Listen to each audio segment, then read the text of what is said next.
오늘은 누가복음 7장 18절로 35절을 통해서 순복의 은혜를 누리자 하는 내용의 두 번째로 하나님의 뜻을 저버리지 말라 하는 내용으로 은혜를 받아 누리겠습니다. 사랑하는 성도 여러분, 여러분들은 신앙생활을 하면서 어려운 일을 당하고 고통당하는 일들을 어떻게 모면하고 어떻게 이겨냈습니까? 오늘 우리들은 앞선 본문에서 감옥에 갇혀서 고뇌하던 세례 요한을 보았습니다. 그는 예수님께 제자들을 보내서 질문도 하였습니다.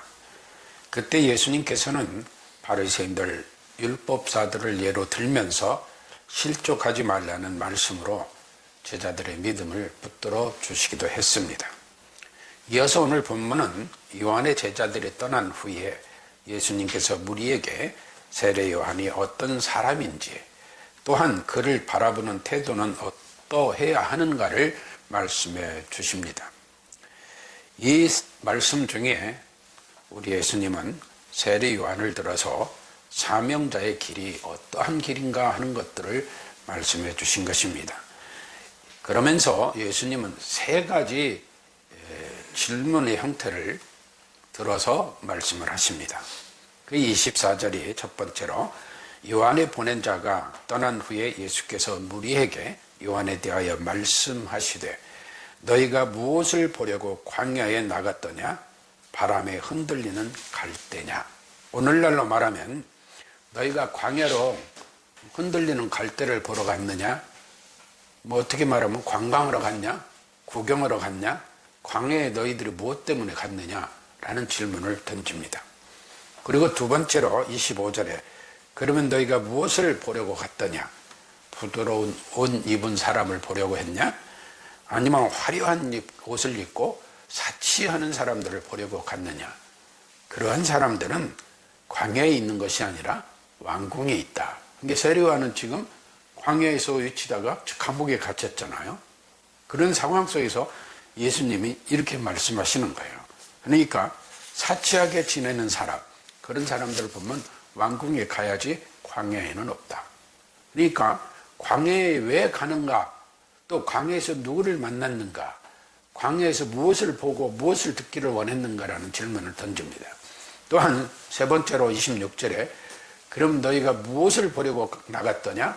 선지자냐? 라고 묻습니다. 그러면서 옳다, 내가 너희에게 이르느니 선지자보다 나은 자니라. 그러니까 세례 요한은 저 광야에 외치는 자라고 그랬잖아요.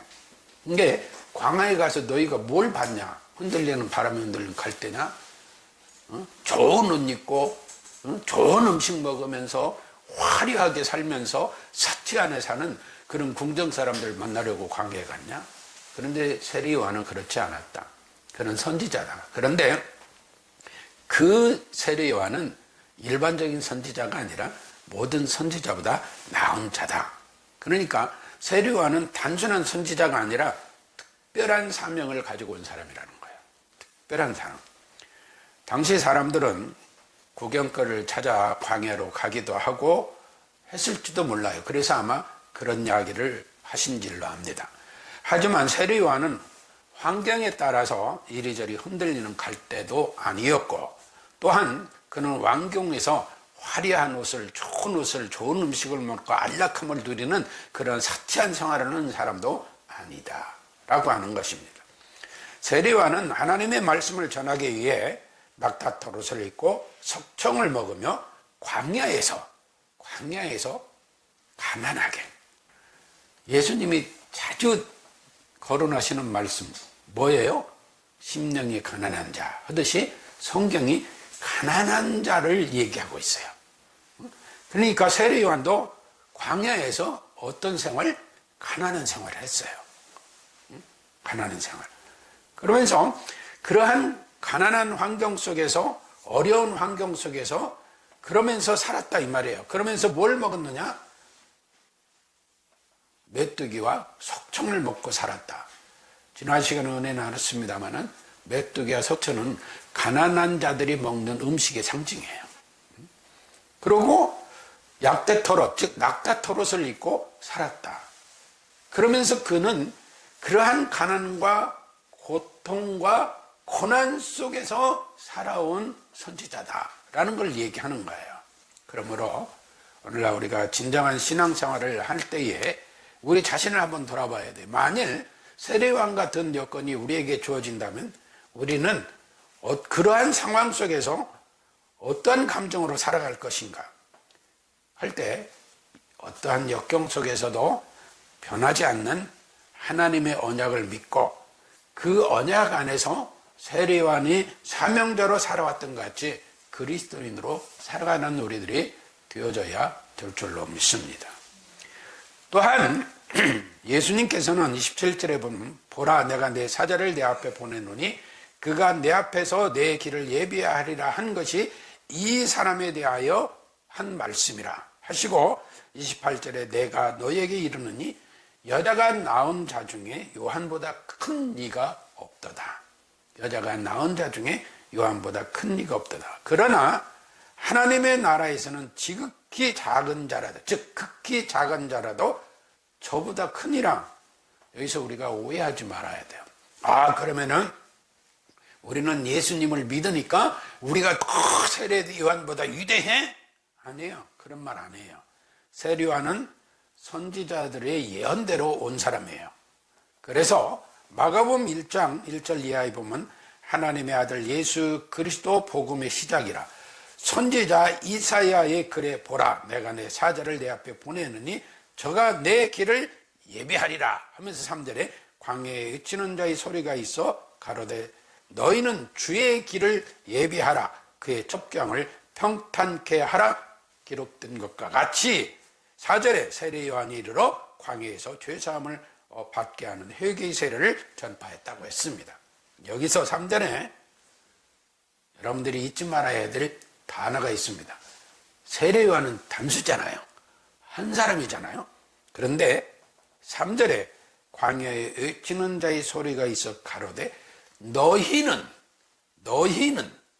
주의 길을 예비하라 그의 첩경을 평탄케 하라. 잊지 마시기 바랍니다. 그래서 그렇게 온 이 세례 요한이 메뚜기와 석청을 먹으며 약대토로를 입고 광야에서 복음을 즉 메시아의 도래를 외쳤다 이 말이에요. 또한 마태복음 11장 7절 이하에 보면은 본문 같은 내용이 다시 거기에도 증거가 되고 있습니다. 11절에 보면 내가 진실로 너희에게 말하노니 여자가 낳은 자 중에 세례 요한보다 큰 이가 일어남이 없도다 했어요. 그러니까 예수님은 세례 요한을 지극히 인정을 했고 지극히 사랑했고 세례 요한이 어떤 사람인가를 명확히 우리에게 말씀해 주셨습니다. 그런데 본문 28절에서 하나님 나라에서는 극히 작은 자라도 저보다 크다는 거예요. 그러니까 예수님께서는 세례 요한을 구약의 연장선에서 사명과 율법을 완성하러 온 사명자임을 말씀해 주시면서 그리스도 예수의 언약의 성취를 위해 와서 하나님의 언약에 의한 일을 수행하는 자였기에 가장 큰 자라고 말씀을 하셨다는 거죠. 그러면 극히 작은 자, 하나님 나라에서는 극히 작은 자라도 저보다 크다는 것은 뭘 말하는가? 그러면 그리스도인이 우리 성도들이 하나님 나라 백성이 세례 요한의 인격보다 위대하다는 건가? 세례 요한의 인격은 우리보다 부족하다는 것인가? 그런 거 아니에요. 오직 예수님을 따르는 자들의 경건성이나 믿음이 더 좋다는 것을 말씀하는 것도 아니에요. 오늘날 우리가 생각해 보세요. 우리 대한민국의 수많은 목사들, 세계의 수많은 목사들, 또 선교사들, 다 장로들, 집사들, 성도들 많이 있지만 세례 요한보다 그렇게 사명감으로 그 은혜 가운데 목숨 내놓고 하나님 일하는 사람이 몇이나 있겠어요? 세례 요한에 비하면 저는 한 사람도 없다고 봐요. 그런데 예수님이 왜 이런 말씀을 하셨을까 하는 거예요. 단지 구약과 신약의 경계에서 세례 요한은 메시아의 길을 닦았지만 정작 세례 요한이 경험하지 못하는 게 있어요. 그게 뭐냐? 아직 예수님이 십자가에 죽으시지 않았잖아요. 그리고 예수님이 아직 부활하시지 않았잖아요. 그러니까 이러한 새로운 언약의 시대에 온전히 구원을 성취하시는 그 예수님의 일을 세례요한은 경험하지 못하고 생을 마감했다는 거예요. 그래서 여인에게서는 난 자 중에 가장 큰 자라고 하면서도 하나님 나라에서는 지극히 작은 자라도 저보다 크다고 말씀하신 거예요. 예수 그리스도를 경험하는 자들, 어떤 자들인가요? 예수님 영접하는 자들이잖아요. 그러니까 예수님의 말씀을 듣고 예수님을 영접하는 그 사람들은 이 땅에서도 하나님 나라를 경험하게 되고 거룩하고도 영원한 하나님 나라에 이르기 때문에 예수님이 그 말씀을 하신 거예요. 너희가 세례요한보다 낫고 인격적으로 훌륭하고 신앙도 더 좋고 믿음도 더 좋고 더 아름답게 생활한다? 아니에요. 그거 아니에요. 그런 거 아니에요. 단지 뭐다? 우리는 예수 그리스도의 십자가의 죽으심과 부활과 승천, 다시 오신다는 언약을 다 알고 사는 자들이잖아요. 근데 예수님께 지금 말씀 듣는 자들은 그 자들이 예수님의 십자가의 죽으심과 부활 승천을 보고 목격하는 경험을 하게 될 자들이라는 거죠. 그래서 그 말씀을 하시는 거예요. 그러므로 예수님은 요한을 가리켜 내 앞에 보낸 사자라고 성경이 기록하고 있음을 증거하시면서 여자가 낳은 자 중에 요한보다 큰 이가 없다라고 말씀하신 거예요. 그러므로 우리는 이제 어떻게 해요? 아까 너희는 이라고 그랬잖아요. 너희는 이게 이제 우리는 다시 오실 주 예수 그리스도의 길을 예비하는 삶을 살아야 돼요. 너희는 주의 길을 예비하라. 그의 첩경을 평탄케 하라. 그 너희의 대상이 이제는 우리가 되어서 다시 오실 예수님의 길을 예비하고 그 길을 예비하고 그 첩경을 평탄케 하는, 즉 하나님의 영광을 드러내며 예수 그리스도를 증거하며 그분의 오실 메시아를, 다시 오시는 예수 그리스도를, 그 심판주로 오시는 예수 그리스도의 길을 예비하는 삶을 우리가 살아야 된다는 거예요. 그게 뭔 얘기예요? 우리가 세례요한 같은 어려움이 있어도, 고통이 있어도, 고난이 있어도 포기하지 아니하고 하나님 나라의 백성으로서 그와 같은 삶을 사는 자들이 되어져야 된다. 그게 바로 그런 자들이 하나님 나라에서는 극히 작은 자라도 더 크다고, 즉 아름답다고, 더 하나님의 사랑을 받는 자들이라고 표현을 하신 거예요. 우리가 뭐 잘나고 똑똑하고 신앙이 좋고 인격이 좋고 아름다워서 세례요한보다 낫다? 우리가 자주 얘기하죠. 요한이라는 이름이 굉장히 많아요. 그런데 세례요한 생각하면서 요한이라고 진 사람이 한 사람이라도 있을까요? 저는 없다고 봐요. 아마 요한은 사도 요한을 생각하면서 전부 그렇게 사도 요한같이 장수하고 살기를 원해서 하는지도 몰라요. 그런데 그런 삶을 살기를 열망하는 건 좋은데 우리 그렇게 살지 못하잖아요. 그러나 하나님의 은혜가 임한 하나님의 선택받은 자들이 바로 그 예수 그리스도를 영접하고 살아가기 때문에 하나님 나라에서는 극히 작은 자라도 저보다 크다라고 말씀하신 거예요. 즉 하나님 나라에서의 가장 작은 자는 예수님의 대속과 성령의 임재를 경험하고 그 은혜를 직접 누리며 사는 자들이기 때문입니다. 우리가 그 은혜의 면에서 구약의 마지막 문턱에 서 있는 세례요한보다 더 복된 자들이라는 믿음의 은혜의 강력함을 표현해주고 계시는 거예요. 그렇다면 지금 예수님의 말씀을 듣고 있는 무리들이나 또 세리들이나 이 시대 살아가는 우리는 어때야 돼요? 세례요한보다 더 방탕하고 살아도 되겠어요? 세례요한보다 더 나태하고 삿제하고 부를 추구하면서 살아야 되겠어요? 그러다 보면 뭐가 돼요? 그게 바로 타락하고 있다는 증거예요.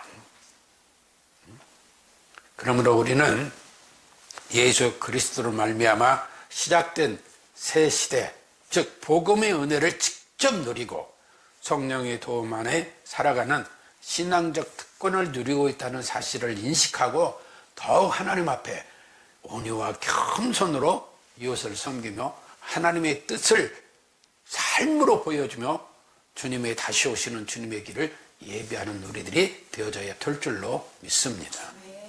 그러한 삶이 하나님의 뜻을 저버리지 않는 삶이에요. 그냥 방종하고 나태하고 사치하고 타락하고 쾌락 속에 빠지고 자기의 온전 악독을 다 풀어내고 하면서 내가 세리원보다 큰 자다? 아니에요. 그렇지 않아요. 그렇지 않도록 너희는 그 세리원도 그런데 너희는 더 큰 사랑을 받은 자들이요 더 큰 은혜 받은 자들이라면 그만큼 더 큰 은혜 가운데 하나님을 경외하며 살아야 되는 경건을 잃지 말라는 거예요. 위대한 선지자 요한조차 예수 그리스도를 멀리 바라보기만 했어요. 어떻게? 예수님이 십자가를 죽음을 목격하지 못했고 부활을 목격하지 못했어요. 그런데 세례 요한은 선지자들이 예언하는 구원의 성취를 이루고 살았어요. 그러니까 지금 우리는 예수 그리스도를 믿음으로 말미암아 우리가 값없이 누린다고 그러잖아요. 값없이, 그러니까 공짜니까 좋아, 나 공짜 좋아해. 이래서는 안 된다는 거죠. 그러기 때문에 더 그 은혜가 커서 너무나 그 은혜가 감사해서 더 겸손하게 더 온유하게 더 착하게 살라 이 말이에요. 그러므로 너희가 극히 작은 자라도 하나님 나라에서는 더 크다고 한 거예요. 그럼 우리는 거룩하고도 영원한 하나님 나라에 가서만 그런 거 아니에요. 이 땅에서도 너희가 하나님 나라의 백성이요 하나님 나라의 성도로 살아가고 있다면 이 땅에서도 그리 살아야 되지 않겠느냐. 그래야 거룩하고도 영원한 하나님 나라의 영화를 누리게 된다는 거죠. 그렇기 때문에 큰 자라는 거예요. 이런 말씀을 생각할 때 우리는 때로는 정말 죄송스럽고 너무 미안하고 정말 몸둘 바를 모르고 어느 때 눈물을 주르르 흘리면서 하나님 이 은혜를 어찌해야 보답할 수 있겠습니까? 우리 보답이 효과가 없어요. 별 볼 일 없는 거예요. 그러나 우리 쪽에서는 그런 마음을 가지고 살아가는 자들이 되어져야 된다는 거죠. 따라서 세례 요한은 구약이라는 옛 시대의 선지자였다면 예수 그리스도로 인해 신적된 하나님 나라의 백성들은 그보다 더 직접적이고 완전한 구원의 승리를 누리고 있다는 것에 더욱 감사하며 살아가는 우리들이 되어져야 될 줄로 믿습니다. 그러므로 시편 기자는 이미 그 부분에 대해서 얘기했어요. 시편 16편 3절에 보면 땅에 있는 성도는, 땅에 있는 거룩한 백성은, 땅에 있는 성도는 존귀한 자다 했어요. 존귀한 자다. 여러분 존귀한 자인 줄 믿으시기 바랍니다. 그러면 존귀하게 살아야죠. 존귀하게 삽시다. 그토록 기도합시다. 그래서 29절에 보면 모든 백성과 세리들은 이미 요한의 세례를 받은지라 이 말씀을 듣고 하나님을 의롭다 하되 오직 바리새인들과 율법사들은 그 세례를 받지 아니한지라 스스로 하나님의 뜻을 저버리느니라. 요한의 메시지와 예수님의 가르침에 사람들의 반응이 극명하게 갈라지고 있는 걸 보여요. 누구? 선택받은 모든 백성들과 세리들, 그들과 바리새인들과 율법사들, 그리고 성경에 기록되지 않았지만 그를 추종하고 따르는 자들, 그들과 극명하게 갈리잖아요. 세리와 백성들은 이미 요한의 세례를 받고 자신들이 주인임을 고백합니다. 그리고 예수님의 말씀을 듣고 하나님은 의롭다라고 고백을 해요. 오늘날 우리들도 내가 성도니까 그리스도이니까 남은 판단해도 나는 의로워 생각하면서 바리새인들과 서기관들과 율법사들 같이 살아가고 있지 않는가 우리 스스로를 돌아봐야 돼요. 하나님은 의롭습니다. 저는 죄인입니다. 고백하는 은혜를 우리가 누려야 되는 거예요. 당시의 바리새인들, 율법사들은 성경 전문가들이에요. 오늘날로 말하면 신학자들보다도 더 성경을 잘하는 자들이었어요. 즉 율법을 더 잘하는 자들이에요. 그런데 그들은 스스로 주님의 말씀을 저버리는 거예요. 오늘날도 우리가 성경 많이 한다, 신앙생활을 오래 했다, 교회에서 직분이 높다, 내가 교계에서 아주 인정받는 인물이다, 그거 중요한 거 아니에요. 주님, 저는 죄인입니다. 그러나 하나님은 의롭습니다. 의로운 하나님께서 저희들을 죄를 사하시고 의롭다 하시니 감사합니다 하는 마음으로 살아야 되는 거예요. 오만과 교만을 버려야 되는 거예요. 그들은 즉 바리새인이나 율법사들은 자신들의 의로움과 지식에 갇혀 있었어요. 우리는 의로워, 우리는 선민이야, 우리는 성경을 잘 알아, 우리는 하나님의 말씀을 잘 알아, 그러면서 하나님의 구원하시는 인도하시면 이끌림받지 못했어요.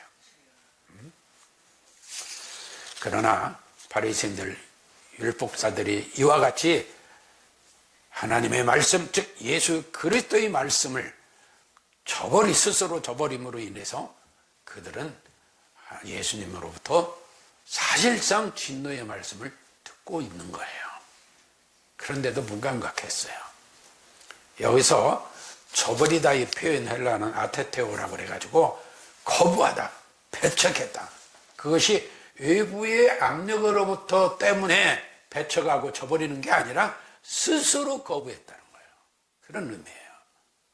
그러니까 내 잘났다 이거예요. 한마디로 나 잘났어, 나 똑똑해, 나 잘 알아. 근데 저것들은 무지하니까 범죄를 저지르고 있어. 그런 자들이에요. 그들은 요한의 세례를 거부함으로써 요한이 증언하는 메시아까지 거부하기에 이릅니다.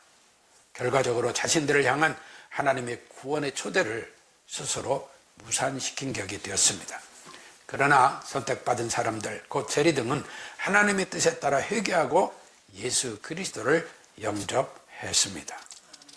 세례는 나는 죄인입니다 라는 고백이 전제되어 있게 되어 있습니다. 하지만 스스로 의롭다고 믿던 종교 지도자들은 죄인 취급받는 세례를 거부하였고 자신들은 죄인이 아니라고 고개 뻣뻣이 들고 남을 정죄하며 죄 있다고 정죄하는 자리에 서 있었다 이 말이에요.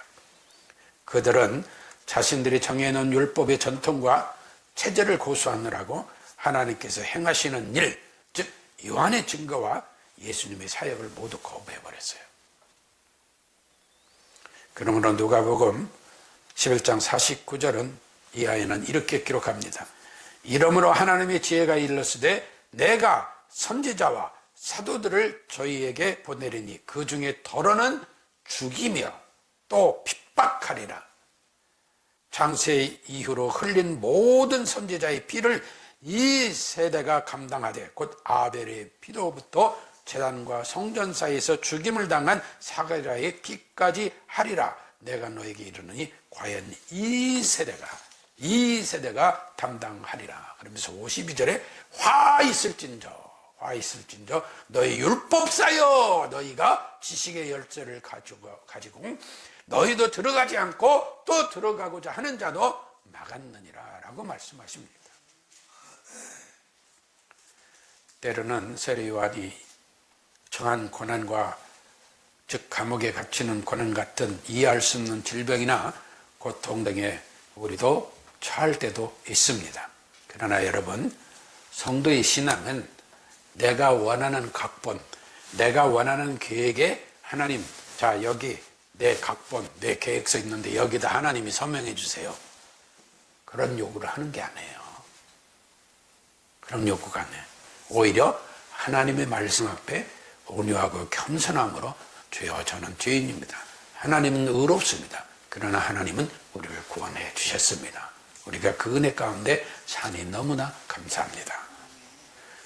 그럴 때마다 우리는 세리들과 같이 자신의 부족함을 인정하고 하나님의 주권을 의롭다 여기는 은혜를 누리는 삶을 살아가야 될 줄로 압니다.